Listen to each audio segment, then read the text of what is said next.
Hey guys, இன்றைக்கி சூப்பரான dinner ரெசிபியோடு தான் வந்திருக்கேன். குக்கும்பர், கேரட், ஆனியனை வச்சு தான் இதை நல்லா பீல் பண்ணிக்கணும். இல்லைன்னா நீங்கள் சின்ன சின்னதாக சாப் பண்ணிக்கலாம். இந்த ரெசிபி வந்து உங்களுக்கு டின்னர் ரொம்ப லேட்டாக சாப்பிட்றவங்களுக்கு, லைட்டாக எடுத்துக்கணுங்களுக்கு ஒரு பெஸ்ட் ஆப்ஷனாக இருக்கும். வெயிட் லாஸில் இருக்கவங்களுக்கு சூப்பரான ஆப்ஷனாக இருக்கும். ஃபில்லிங்காகவும் இருக்கும், டேஸ்டியாகவும் இருக்கும் அண்ட் லைட்டாகவும் இருக்கும். வெயிட் வந்து நல்லா லாஸ் ஆகும் நம்ம டின்னர் அதை எடுத்துக்கிறப்போ.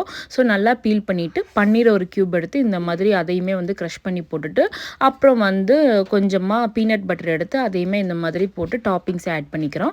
அதுக்கப்புறம் வந்து கார்லிக் இந்த மாதிரி இது குட்டி குட்டியாக சாப் பண்ணிக்கணும். உங்களுக்கு எப்படி கன்வீனியன்ட்டோ கட் பண்ணிக்கிறதுனால மெஷின் யூஸ் பண்ணிக்கிறதுனால பண்ணிக்கலாம். 1 டீஸ்பூன் ஆயில் ஆட் பண்ணி அதை வந்து நல்லா ஃப்ரை பண்ணிக்கணும். ஃப்ரை பண்ணதுக்கப்புறம் அந்த ஃப்ளேம்லாம் ஆஃப் பண்ணிவிட்டு அதிலே வந்து சில்லி ஃப்ளேக்ஸ் போட்டு நல்லா ஃப்ரை பண்ணிக்கணும். அது ரெண்டையுமே ஆட் பண்ணிவிட்டு pinch of salt, lemon add பண்ணி நீங்கள் சர்வ் பண்ணிங்கன்னா செம்ம டேஸ்டி அண்ட் ஃபில்லிங்காக இருக்கும். இது என்னோட best and favourite recipe for dinner.